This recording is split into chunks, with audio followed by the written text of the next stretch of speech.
ಏನಾಗಿ ಹೋಯಿತು? ನಂಗೆ ಸ್ವಲ್ಪದಕ್ಕೆ ಅಸಾಧ್ಯದ ಪ್ರಕರಣ. ಇಂದಿಗ ನರಾಂತಕ ದೇವಾಂತಕ ಅತಿಕ್ರಾಯ ಮೊದಲಾದ ವೀರತ್ವದ ವಿಸ್ಫುಲಿಂಗಗಳನ್ನು ಕಳೆದುಕೊಳ್ಳುವಂತಾಯಿತು. ಒಂದು ಕಾಲದಲ್ಲಿ ಸಣ್ಣ ಲಂಕೆಯಾಗಿ ಮೆರೆದಿದ್ದ ಈ ಲಂಕೆ ಇಂದು ಸ್ಮಶಾನವಾಗಿದೆ. ಇನ್ನು ನನಗೆ ಜಯ ಯಾರಿಂದ? ಇದ್ದಾನೆ ಒಬ್ಬ ನಮ್ಮ ಕುಂಭಶ್ರವಣ.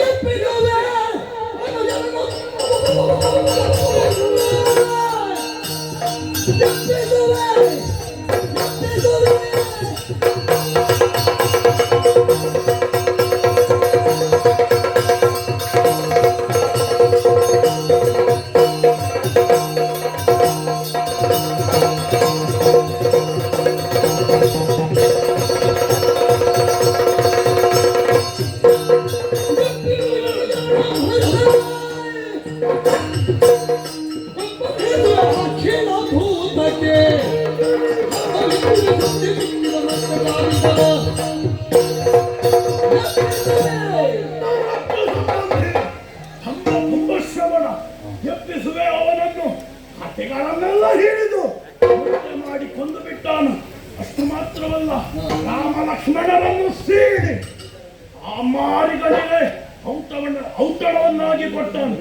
ಯಾರನ್ನು ಕಳುಹಿಸುವುದು? ನಮ್ಮ ಮಿತ್ರನಲ್ಲ,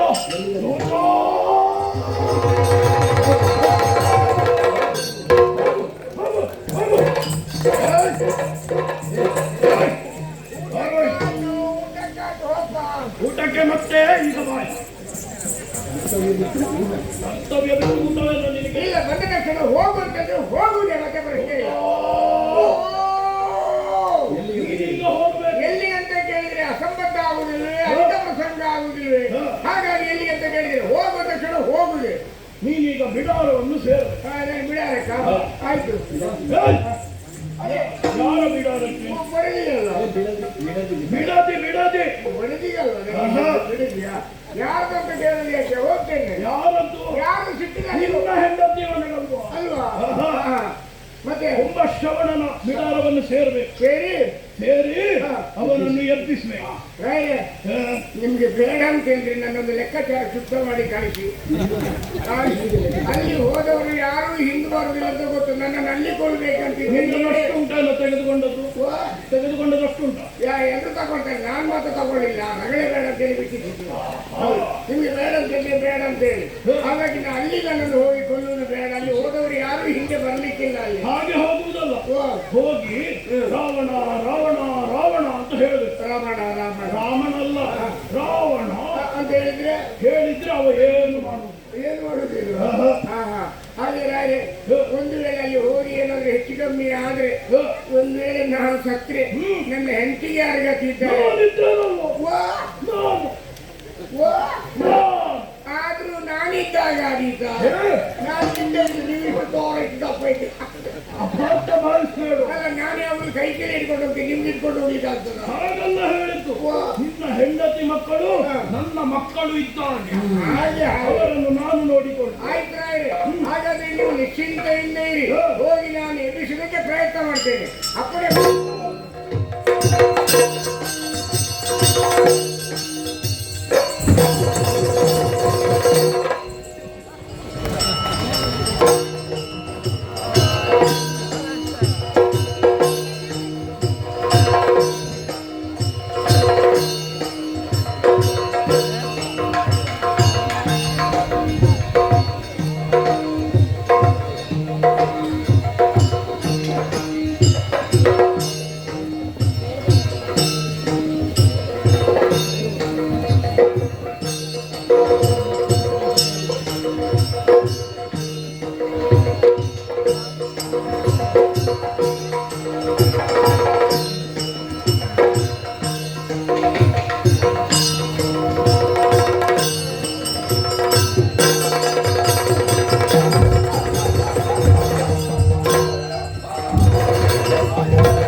ಈ ಮಧ್ಯೆ ರಾತ್ರಿಯಲ್ಲಿ ಆಪ ಆಪ ಅಂತ ಹೇಳಿ ಎಲ್ಲಿಂದ ತಂದು ಬರಲೇ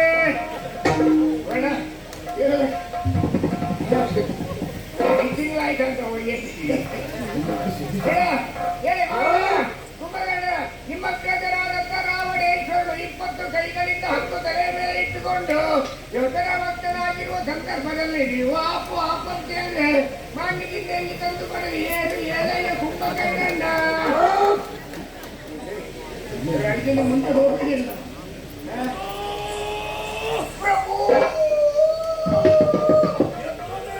ಎಲ್ಲಿ ಏನು ಅವರ ಆಪ ಆಪ ಅಂತ ಹೇಳಿ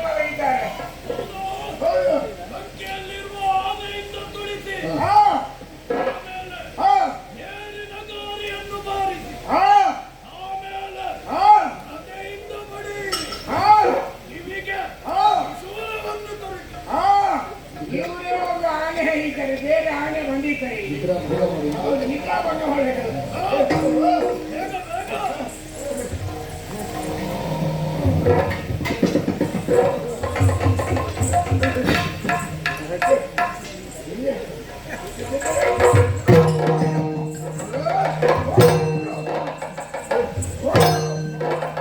ಹೊಟ್ಟೆಯಲ್ಲಿ ಉರುಟಿ ಸಕ್ಕರೆ ಬೇಕಿದ್ದಾರೆ ತಿಂಡಿ ಹೊಡಿತಾ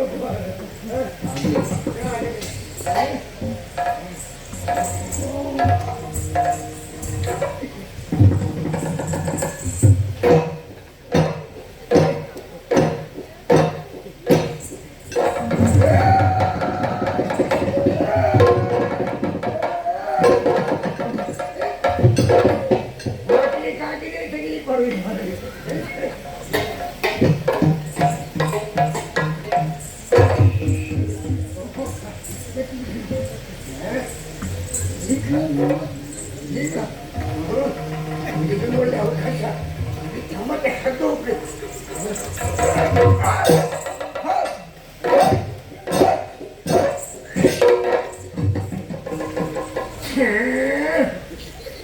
ಗೆಲ್ಲಿ ಸರ್ ಘಾಟು ಮಾಡಿ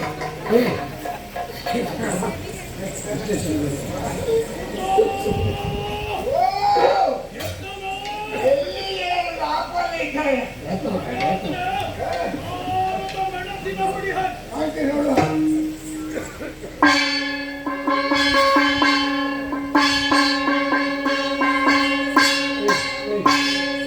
ಪೂಜೆಗೆ ಹೇಳುವ ಮನುಷ್ಯ ಬೆಳಿಗ್ಗೆ ಆಗಿದೆ ಪೂಜೆ ಇನ್ನು ಈಗ ಇಲ್ಲ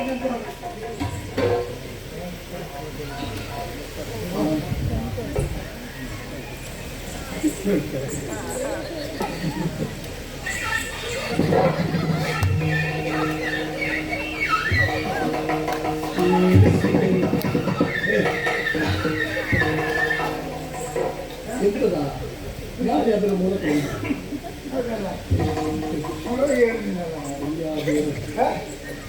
ಅಪ್ಪಚ್ಚಿ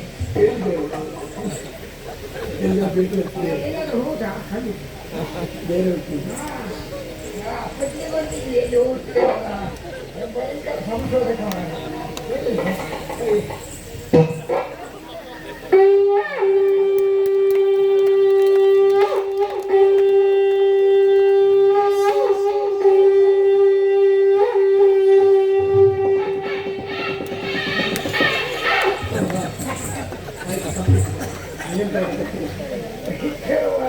ಅದೇ ನಿಮ್ಮ ಹಿಂದೆ ಹೋಗ್ತೀವಿ ಯಾರ್ಯಾರ ಕೈ ಎಲ್ಲೆಲ್ಲಿ ಹೋಗ್ತದೆ ಅವರಿಗೆ ಮಾತ್ರ ಹೋಗ್ತದೆ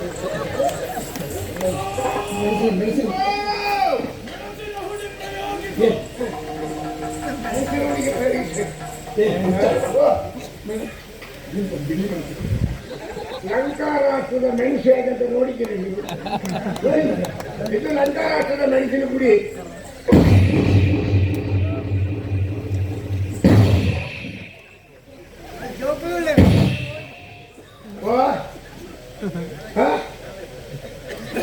ಜೋಕುಲಿ ಇಲ್ಲ ತಪ್ಪು ಹಿಡಿದೆ ಎಲ್ಲ ತಪ್ಪು ಈಗ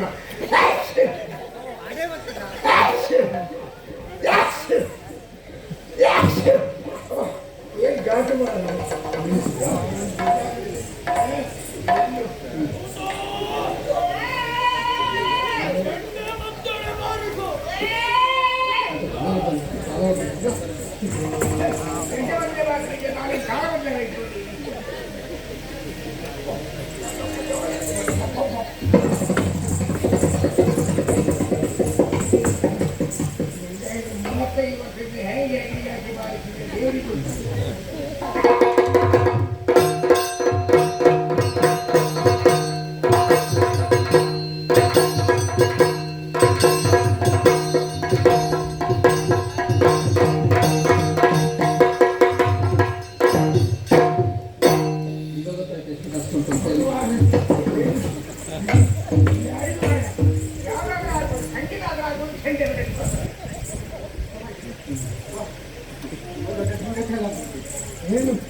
ನನಗೆ ಈ ಪ್ರಸಂಗ ಬಿಟ್ಟರೆ ಬೇರೆ ಯಾವ ಪ್ರಸಂಗದಲ್ಲೂ ಸಿಗಲಿಲ್ಲ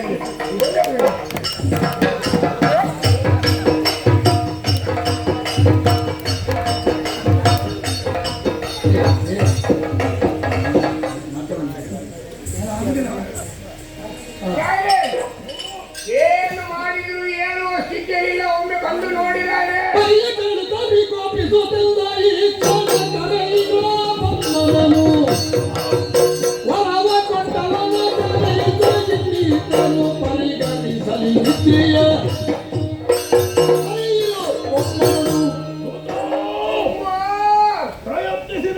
ನನ್ನ ಪ್ರಯತ್ನ ಎಲ್ಲ ವಿಫಲವಾಯಿತು.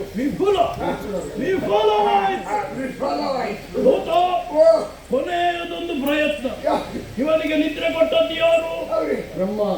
ಯಾರು? ದೇವರು, ಸೃಷ್ಟಿಕರ್ತ ಬ್ರಹ್ಮ.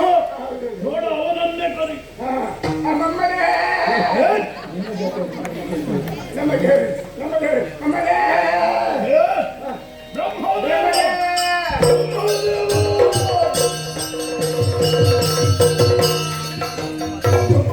ಅವನಿಗೆ ನಿದ್ರೆ ಕೊಟ್ಟಿದ್ದೀರಲ್ಲ, ಅವನನ್ನು ಎಪ್ಪಿಸಿ. ಬ್ರಹ್ಮದೇವರು ನನಗಿದ್ರು ಬಿದ್ದಪ್ಪ. ಮುಂದೆ ಆಗುವಂತ ಅನಾಹುತಕ್ಕೆ ನಾನು ಕಾರಣ ಅಲ್ಲ. ಮುಂದೆ ಆಗುವ ಅನಾಹುತಕ್ಕೆ ನಾನು ಹೊಡೆ.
ಕೈದಿಗಳ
ಹಸಿವೆ ಅಂತ ಹೇಳಿದ್ರು. ಇಲ್ಲದೆಲ್ಲ ತಿಂದ ಬಂದ್ರು. ಹೇಗೆ ಸಾವಿರಾರು ಕೈದಿಗಳನ್ನು ನುಂಗಿದ್ರು. ಆನೆ, ಕುದುರೆ, ಒಂಟೆ, ಹುಲಿ, ಕಟ್ಟೆಗಿರುವ ಚಿರತೆ, ಹಾವುಗಳೆಲ್ಲ ನುಗ್ಗುತ್ತಾ ಇದ್ದಾರೆ. ಇನ್ನು ಹಸಿವು ಮುಗಿಯಿಲ್ಲಂತಾನೆ ಅಲ್ಲಿ ಊಟ ತೊಂದರೆಗೆ ಯಾವುದಿಲ್ಲ, ಎಲ್ಲ ನುಗ್ಗಿ ಹಾಕ್ತಾರೆ. ಹಾಗಾಗಿ ನಮ್ಮಿಂದ ಸಾಧ್ಯ ಇಲ್ಲ. ಈ ಬಗ್ಗೆ ಚಿಂತಿಸದಿರು. ಗುರುಗಳಾದ ಶುಕ್ರಾಚಾರ್ಯರಿದ್ದಾರೆ, ಅವರನ್ನೇ ನೆನೆಯುತ್ತಾರೆ.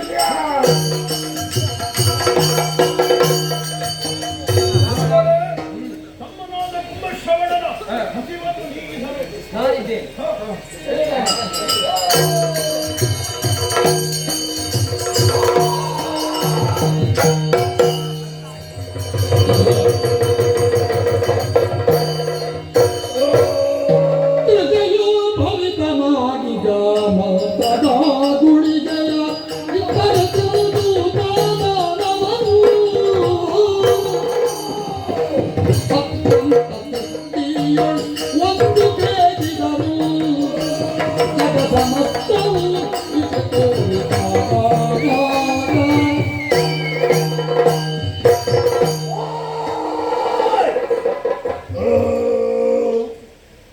ಎಲ್ಲವನ್ನು ತಿನ್ನುತ್ತಾ ಮುಂದುವರಿದೆ.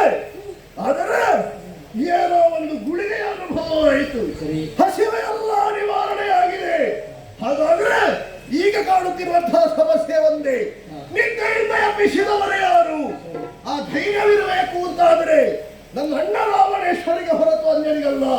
ಹಾಗಾದ್ರೆ ಅವನೇ ಎಬ್ಬಿಸಿದಾರೆಂಬುದು ಸತ್ಯವಲ್ಲವೇ? ಯಾಕೆಂಬುದಾಗಿ ನೋಡಬೇಕಾಗಿದೆ. ಅಣ್ಣನ ಬಳಿ ಸಾಗುತ್ತೇನೆ.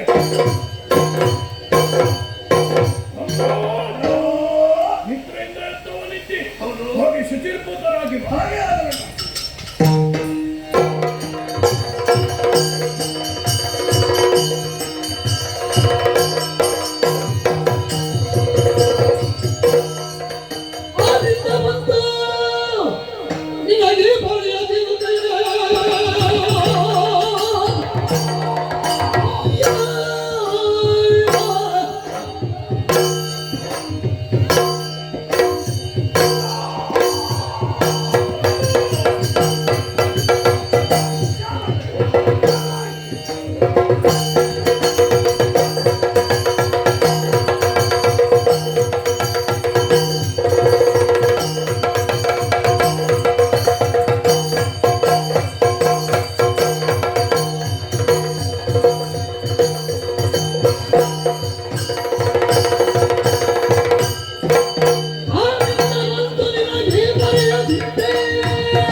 ನೀನೆ ಎಬ್ಬಿಸಿದ್ದಿ ಎನ್ನುವ ಹಾಗೆ ಅರ್ಥವಾಗಿದೆ. ನಿಜ ಒಂದು ನೋಡಿದೆ ಅಂತಾದ್ರೆ ಏನನ್ನ ಇದು ಆಶ್ಚರ್ಯವನ್ನೇ ಕಾಣುತ್ತಾ ಇದ್ದೇನೆ.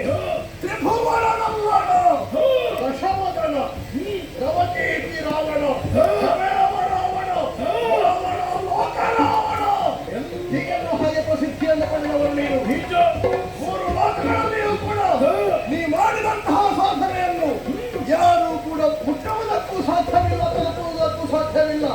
ಅಂತಹ ನಿನ್ನ ಮುಖವಿಂದ ಅಮಾವಾಸ್ಯೆಯ ಚಂದ್ರನಂತೆ ಮಾಡಿ ಹೋಗಿದೆ. ಪೌರ್ಣಮಿಯ ಚಂದ್ರನಂತೆ ಲಕಲಕನೆ ಹೊಳೆಯುತ್ತಾ ಇರಬೇಕಿತ್ತು. ಅಣ್ಣ ಯಾರಿಂದ ಅಣ್ಣ ಈ ಚಿಂತೆ? ಪುರಗಾದಿಗಳೇನಾದರೂ ಅಪಚಾರವನ್ನು ಸಗಿದರೆ ಅಥವಾ ದೇವತೆಗಳಿಂದ ಏನಾದರೂ ಅಪಚಾರವಾಯಿತೆ ಅಥವಾ ಈ ಲಂಕೆಯಲ್ಲಿರುವಂತಹ ಪ್ರಜೆಗಳಿಂದ ಏನಾದರೂ ಕಷ್ಟವಂತೆ ಏನಲ್ಲ ಏನಾಯ್ತಲ್ಲ ಹೇಳಲ್ಲ. ತಮ್ಮ ಕೇಳವನಿಪರು ಕಪ್ಪವನ್ನು ಕೊಡುತ್ತಿದ್ದರು. ಬೊಮ್ಮಾದಿ ಸುರರೆಂಬ ದೇವಯುತಿಗರು ನಮ್ಮೀಶನ ಕೃಪೆಯು ಪೂರ್ಣದಿಂದಿನವರೆಗೆ ನಮ್ಮವಾದ ಸಂಗತಿಯು ಬೇರೆ ಕೇಳಿದನು.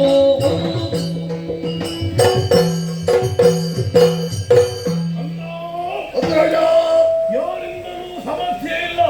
ಕಾಲ ಕಾಲಕ್ಕೆ ಬರಬೇಕಾದಂತಹ ತಪ್ಪ ಲಂಕೆಯನ್ನು ನಡೀತಾ ಇದೆ. ಓಹೋ. ಇಂದ್ರಾದಿ ಸುರವರರು ಹೇ. ಎಲ್ಲರೂ ತಮ್ಮ ತಮ್ಮ ಕೈಂಕರ್ಯವನ್ನು ಮಾಡುತ್ತಾ ಲಂಕೆಯಲ್ಲಿ ಬಿದ್ದಿದ್ದಾರೆ. ಓಹೋ. ಅಷ್ಟು ಮಾತ್ರವಲ್ಲ, ಹೇ. ಪ್ರಭು ಪರಮೇಶ್ವರನ ಪೂರ್ಣಾನುಗ್ರಹ ಹೇ. ನಮ್ಮ ಮೇಲಿದೆ. ಹೇ. ಆದರೆ ಅಲ್ಲ. ಇಂದಿಗೆ ಈ ಚಿಂತೆ ಬೇರಾರಿಂದಲೂ ಅಲ್ಲ, ಮತ್ತೆ ಯಾಕಂಡ ಈ ಆ ಚಿಂತೆ? ರಾಮ ಲಕ್ಷ್ಮಣರಿಂದ. ರಾಮ ಲಕ್ಷ್ಮಣರು ನಿಜ. ಹೇಗಣ್ಣ ಅದು? ಅಯೋಧ್ಯವಾಸಿಯಾದಂತಹ ಹೇ. ದಶರಥನಿಗೆ ಹೇ. ನಾಲ್ವರು ಮಕ್ಕಳು. ಅಣ್ಣ, ನಿನ್ನ ಚಿಂತೆಗೆ ಏನು ಕಾರಣ ಎನ್ನುವ ಹಾಗೆ ಪ್ರಶ್ನಿಸಿದೆ. ನೀನು ಉತ್ತರದ ಎತ್ತರದಲ್ಲಿರುವಂತಹ ಅಯೋಧ್ಯೆಯ ಕಥೆಯನ್ನು ಹೇಳುತ್ತಾ ಇರುವೆ. ಅದಕ್ಕೂ ಇದಕ್ಕೂ ಏನು ಸಂಬಂಧ ಅಣ್ಣ? ಅಲ್ಲಿಂದಲೇ ಕಥೆ ಪ್ರಾರಂಭವಾಗಿದೆ. ಹೌದೇ? ಹೇಗದು? ದಶರಥನಿಗೆ ಹೇ. ನಾಲ್ವರು ಮಕ್ಕಳು. ಹೇ. ರಾಮ ಲಕ್ಷ್ಮಣ ಹೇ. ಭರತ ಶತ್ರುಘ್ನ. ಓಹೋ. ಪ್ರಾಯಕ್ಕೆ ಬಂದಂತಹ ಸಂದರ್ಭ ಹೇ. ದಶರಥ ರಾಮನಿಗೆ ಅಯೋಧ್ಯೆಯ ಪಟ್ಟ ಕಟ್ಟುವುದಕ್ಕೆ ಹೊರಟ. ಸರಿ, ಒಳ್ಳೆಯದೇ. ಹೇ. ದಶರಥನ ಮಡದಿ ಕೈಕೇಯಿ ಹೇ. ಆತನ ಮಗ ಭರತನಿಗೆ ಹೇ. ಪಟ್ಟ ಕಟ್ಟಬೇಕೆಂದು ಆಸೆಯನ್ನು ಮುಂದಿಟ್ಟಳು. ಓಹೋ. ಅಷ್ಟು ಮಾತ್ರವಲ್ಲ, ಹೇ. ಹೇ. ರಾಮ ವನವಾಸಿಯಾಗಬೇಕು. ಆದರೆ ಹೇ. ರಾಮನೊಡನೆ ಹೇ. ಆತನ ಮಡದಿ ಸೀತೆ ಹೇ. ಹಾಗೂ ಲಕ್ಷ್ಮಣ ಹೇ. ಇವರು ಮೂವರು ಹೇ. ವನವನ್ನು ಸೇರಿದರು. ಹೇ. ಗಂಡನನ್ನು ಕಳೆದುಕೊಂಡಂತಹ ಶೂರ್ಪನಕ್ಕೆ ಹೇ. ಪಂಚವಟಿಯಲ್ಲಿ ವಿಹರಿಸುತ್ತಿರುವಂತಹ ಸಂದರ್ಭ. ನಮ್ಮ ಭಾರತ ಜನಸ್ಥಾನ. ಹಾ. ಹಾ. ಅಲ್ಲಿ ಹೇ. ಸೀತೆಯನ್ನು ಕಂಡಳಂತೆ. ಹೇ. ನನಗೆ ತಕ್ಕದಾದ ಸತಿಯೆಂದು ಹೇ. ಆಕೆಯನ್ನು ಎಳೆತರುವುದಕ್ಕೆ ಮುಂದಾದ. ಹೇ. ಯಾರಿನಾಮ? ಪರಿಣಾಮ? ಶೂರ್ಪನಕ್ಕೆ. ಆಹಾ. ಪರಿಣಾಮ, ಹೇ. ಆ ಲಕ್ಷ್ಮಣನಿಂದ ಹೇ. ಮೂಗು ಕಿವಿ ಮೊನೆಗಳು ಭಂಗಿಸಿದನೇ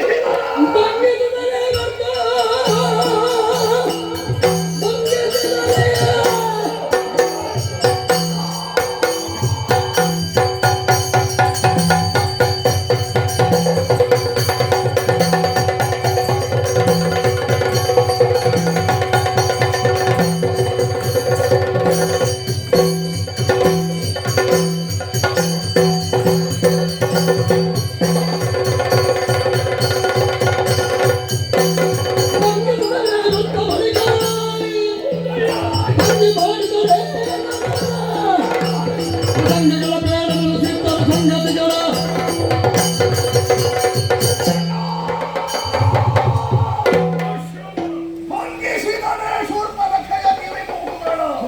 ಆ ಬಳಿಕ ಶೂರ್ಪನಖೆಯನ್ನು ಮಾಡಿದಳು. ಅಷ್ಟೇ ಅಲ್ಲದೆ ಅವಳ ಜೊತೆಗಿದ್ದಂತಹ ರಕ್ಷಣೆಗೆ 14,000 ರಾಕ್ಷಸರು, ಭರದೂಷಣಾದಿಗಳು. ಅವರೇನು ಮಾಡಿದ್ರು? ಮುಂದೇನಾಯ್ತಣ್ಣ? ಹೇಳಣ್ಣ, ಹೇಳು. ಯಮಜ ಬಂದವಳು ಸುರಿದರೆ ನಾವನ್ನು ಕರುಣಿಸಲಾತಾನೆ.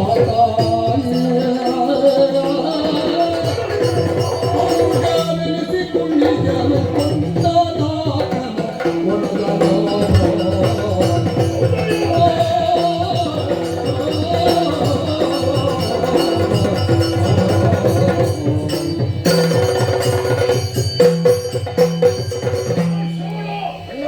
ಕಿವಿ ಮೂಗು ಮೊನೆಗಳನ್ನು ಕತ್ತರಿಸಿಕೊಂಡಂತಹ ಶೂರ್ಪನಕ್ಕೆ ಹೇ. ಅಳಲನ್ನು ತೋಡಿಕೊಳ್ಳುವುದಕ್ಕಾಗಿ ಹೇ. ಲಂಕೆಯ ಚಾವಡಿಗೆ ಬಂದಳು. ಓಹೋ. ಪರಿಪರಿಯಾಗಿ ಹೇ. ಅಳಲುತ್ತಾ ಆ ಸೀತೆಯ ಬಗ್ಗೆ ವಿವರಿಸಿದಳು. ಹರಿದ ಮೂಗು ಸುರಿಯುವ ನೆತ್ತರನ್ನಿಟ್ಟುಕೊಂಡು ಈ ಲಂಕೆಯ ಸ್ಥಳಕ್ಕೆ ಬಂದಳೆ. ನೀನೇನು ಮಾಡಿದೆ ಅಣ್ಣ? ನಾನು ಪ್ರಶ್ನಿಸಿದೆ. ಹೇ. ಭರದೂಷಣರು ಏನಾದರು? ಹೇ. ರಾಮ ಲಕ್ಷ್ಮಣರು ಹೇ. ಆ 14,000 ಮಂದಿ ರಾಕ್ಷಸ ವೀರರನ್ನು ಹೇ. ಕೊಂದರು. ಕೊಂದು ಮುಗಿಸಿದ್ದಾರೆ. ಕೊಂದು ಮುಗಿಸಿದರು. ಆ ಬಳಿಕ ಬಳಿಕ ಹೇ. ಸೀತೆಯನ್ನು ಪಡೆಯಬೇಕೆನ್ನುವ ಹಂಬಲ ಹೇ. ಮನದಲ್ಲಿ ಹೆಚ್ಚಾಯಿತು. ಸರಿ. ಪರಿಣಾಮವಾಗಿ ಮಾವನಾದ ಮಾರೀಚನನ್ನು ಹೇ. ಕಳುಹಿದೆ. ಹೇ. ಸಣ್ಣ ಜಿಂಕೆಯ ರೂಪವನ್ನು ತಾಳುವುದಕ್ಕಾಗಿ ಮಾಯೆಯೊಂದನ್ನು ಸೃಜಿಸಿದೆ. ಮಾಯೆಯೊಂದನ್ನು ಸೃಜಿಸಿದೆ. ಹೇ. ಆ ಬಳಿಕ ಹೇ. ನಾನು ಕಪಟ ಸನ್ಯಾಸಿಯಾಗಿ ಹೋದೆ. ಓಹೋ. ಸೀತೆಯನ್ನು ಕರೆತರುವುದಕ್ಕೆ ಪ್ರಯತ್ನ ಪಟ್ಟೆ. ಹೇ. ಅಡ್ಡ ಬಂದ ಜಟಾಯು ಹೇ. ಅವನನ್ನು ಕೊಂದು ಹೋಗಿಸಿದೆ. ಸರಿ. ಸೀತೆಯನ್ನು ತಂದು ಅಶೋಕವನದಲ್ಲಿರಿಸಿದೆ. ಆ ಬಳಿಕ ಆ ಬಳಿಕ ಬಂದ ಹನುಮಂತ ಹೇ. ಸಾಮಾನ್ಯ ಮಂಗ ಎಂದು ಭಾವಿಸಿದೆ. ಹೇ. ಗ್ರಹ ಬಾಲಕ್ಕೆ ಬೆಂಕಿಯನ್ನು ಇಟ್ಟೆ. ಹೇ. ಇಡೀ ಲಂಕೆಯನ್ನು ಸುಟ್ಟು ಭಸ್ಮ ಮಾಡಿದ. ಅಸಾಮಾನ್ಯರಾಗಿದ್ದಾರೆ. ಹೇ. ಆ ಬಳಿಕ ಅಂಗದ ಬಂದ ಹೇ. ಸಂಧಾನ ಮಾಡುವುದಕ್ಕಾಗಿ ಏನು ಮಾಡಿದೆ? ಸಂಧಾನ ವಿಫಲವನ್ನು ಮಾಡಿ. ಹೇ. ಆ ಬಳಿಕ ಹೇ. ವಿಭೀಷಣ ರಾಮಪಾಳೆಯವನ್ನು ಸೇರಿಕೊಂಡ. ಓಹೋ. ಆ ಬಳಿಕ ನಡೆದದ್ದೇ ಯುದ್ಧ. ಹೇ. ಇಂದಿಗೆ ಹೇ. ನರಾಂತಕ ದೇವಾಂತಕ ಹೇ. ಪ್ರತಿಕಾಯ ಮೊದಲಾದ ವೀರರನ್ನು ಕಳೆದುಕೊಂಡು ಹೇ. ದುಃಖದಲ್ಲಿದ್ದೇನೆ. ಅಣ್ಣ, ಏನು? ಈ ರೀತಿಯಾದಂತಹ ಸೋಲು ನಿನ್ನ ಪಾಲಿಗೆ ಆಗಿದೆ. ಹೇ. ಸನ್ನಿಧಾನದಲ್ಲಿ ಎರಡು ಮಾತಾಡುವುದಕ್ಕೆ ಅವಕಾಶವಿದೆ. ಮಧುರದ ಮತವ ಮೀದು